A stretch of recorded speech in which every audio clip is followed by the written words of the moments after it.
This is an uplifting story to make your day and renew your faith in humanity. On the Oracle channel, we often share stories about the many evils of slavery and colonialism, stories of the suffering of millions of Africans who were captured, transported, and forced into brutal labor, and everything else that came with it. But that is not the agenda for today.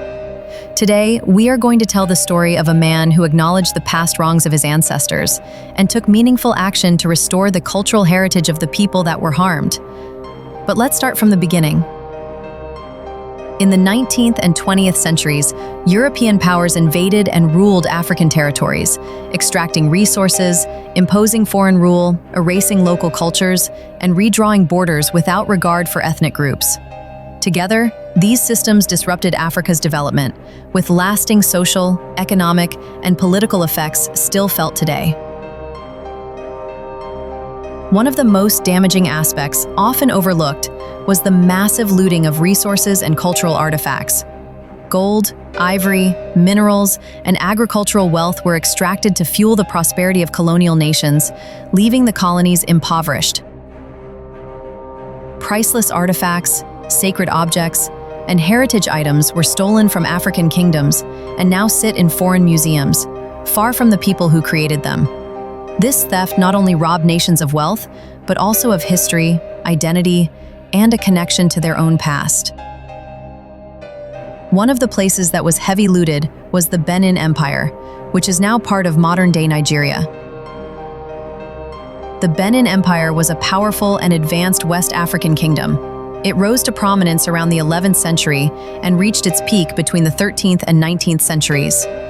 Known for its sophisticated governance, military strength, and incredible artistry, especially the famous Benin bronzes, the empire had a highly organized society centered around the Oba, who was the king.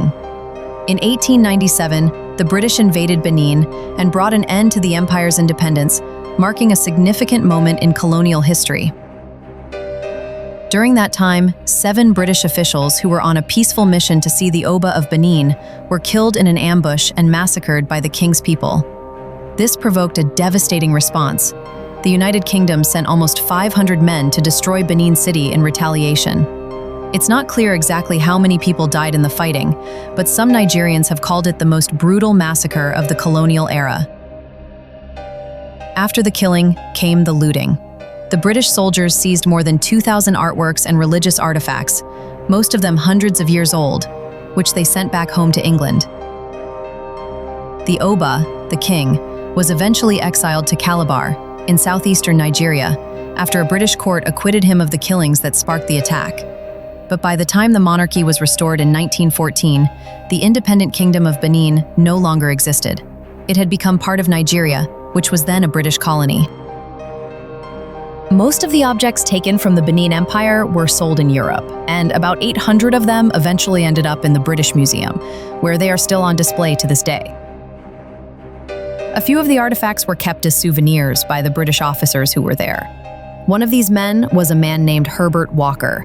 Herbert held on to 2 pieces, called the Bird of Prophecy, made up of an oro bird, and a bell used to invoke ancestors. Fast forward a century later, the items were inherited by Herbert's grandson, a retired medical consultant named Mark Walker. Mark also found his grandfather's diary titled "To Benin and Back," which detailed his exploits in Benin and the history of the artifacts he had looted. The Benin Kingdom had a wealth of natural resources, including ivory, palm oil, and rubber, which the UK was keen to control.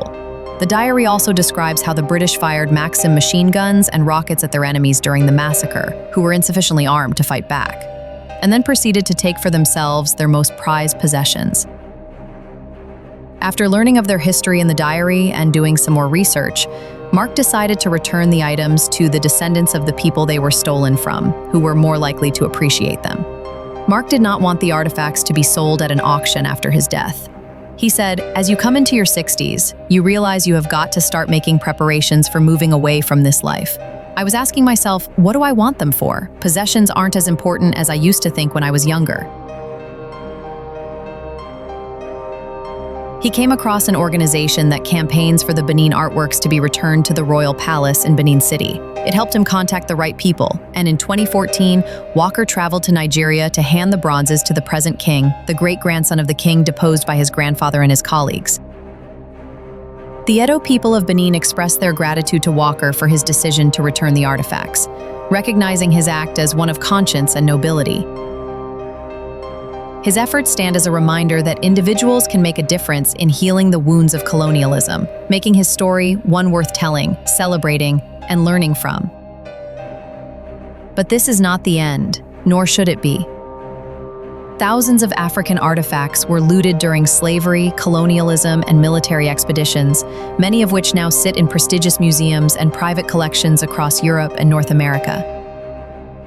These include sacred sculptures, royal regalia, ceremonial masks, ancient manuscripts, bronze works like the famous Benin bronzes, and other culturally significant items from countries like Nigeria, Ghana, Egypt, Ethiopia, Mali, and the Congo.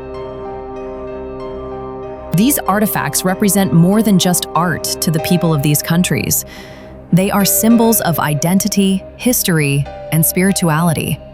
African nations and activists continue to demand their rightful return to their places of origin, where they can help reconnect people to their heritage and history.